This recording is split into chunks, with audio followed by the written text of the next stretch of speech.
Netflix shows that you need to watch part 2. Last time I did a top 5 Netflix TV shows that you guys need to watch, and today I'm going to be doing a part 2 because you guys know I just love my Netflix, and if I disappear for a while, that's because of Netflix, and I'm just being honest right now. These are just 5 that I think you guys may enjoy. And if you're new, make sure to subscribe. Let's just get right into this. The first one is Cook Your Ass Off. And this one I really actually enjoyed so much. This was a good cooking show on Netflix. Their cooking shows are like meh. These hosts were really good, and what they do is they get like a group of people, there's 3 chefs, and they go through like these competition rounds just like your normal show, and then what they do is they have to cook for this one person. That one person may have like diabetes, they may have health issues, they may not be able to eat certain foods because of allergies, and those people want to change their lifestyle starting with their diet.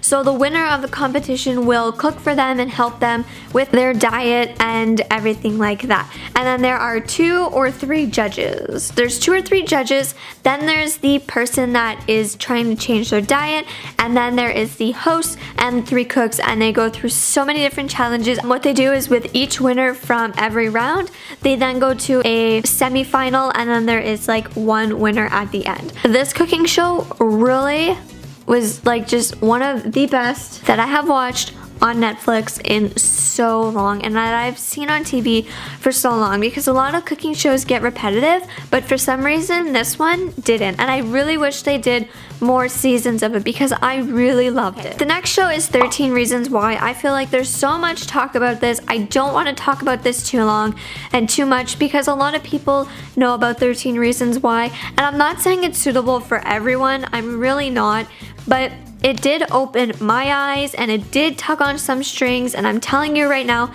there are some scenes in there that to this day just make me cringe, especially the last scene with Tyler. And for anyone that watched it, you'll probably know what I'm talking about, and that was probably like the hardest scene for me to watch, like out of the whole thing. I'm not saying any other scenes didn't like scar me, but that one did, and I think it's because it wasn't solved or it wasn't like resolved, and I'm hoping for the second series it can, and then I can kind of be like, okay, it was resolved. I'm just saying, if you mentally can watch it, and if you can't, then don't, obviously. But it really opened up my eyes about like suicide and loneliness and how teenagers felt. And I don't want to give too much away, but the author did such a good job because you felt so bad for Hannah, and you wanted certain people to get certain punishments and they didn't. That's real life. It's so maddening to say, but it's true. So honestly, the author did a good job and I really enjoyed it. Obviously it made me mad, but I did enjoy it because it was so real. And it's not everyone's point of view. Not everyone may agree with it. For me, I thought it was like a good lesson, a good eye-opener, and if you can watch it, then watch it. The next one is Nailed It, and this is a baking show, and they take home bakers and they have to recreate like a masterpiece desserts. They may have to make like a 13-layered cake to look like a dragon, and I'm not exaggerating. Well, I don't think that was one of the challenges, but it's something like that, like seriously. Or they may have like a cookie with their face on it and they have to make that, and these are just home cooks, not even like they're just random people like me. I'd have to go on there and like recreate my face.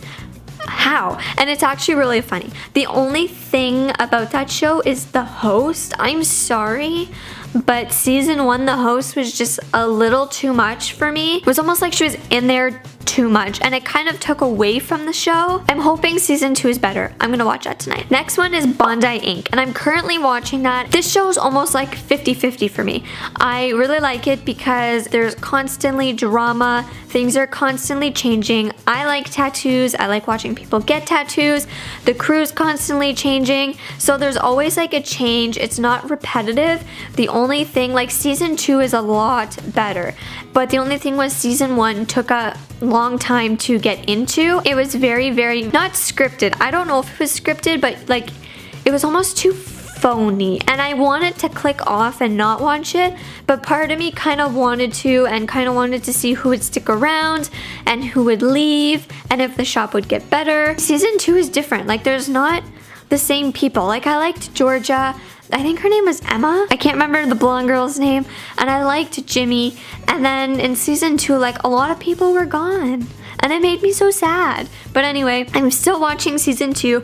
But Bondi Ink, if you're like into tattoos, really chilled, laid back, it's almost like how I watch 100% Hotter. It's kind of just like a, whenever I'm bored, just click it on. Last one is Weeds. I watched this a long time ago and I liked it. It was a really good TV show. It was about this mom who had kids and the dad passed away. The dad's brother would hang around and they were in like this drug deal thing, and so many things would happen, and then the kids would get involved, and then it's like everyone would get involved. It was just really, really interesting. Like, I wish they made like more series or something about that, or like maybe like a cool spin-off on it, because I really, really enjoyed it. Because I always kept saying, she's a mom, she shouldn't be doing this, like, why is she doing this? And like Owen kept saying, like, Tana, it's a TV show, just remember that. And it's like, yeah, but she has kids, why is she dealing with drugs, and why aren't her and Conrad together, and like things like that. It was a really good TV show. I really enjoyed it. So if you have not watched Weeds, you may like it. So anyway, that was my 5. That was 5 that you may enjoy, that you may like watching.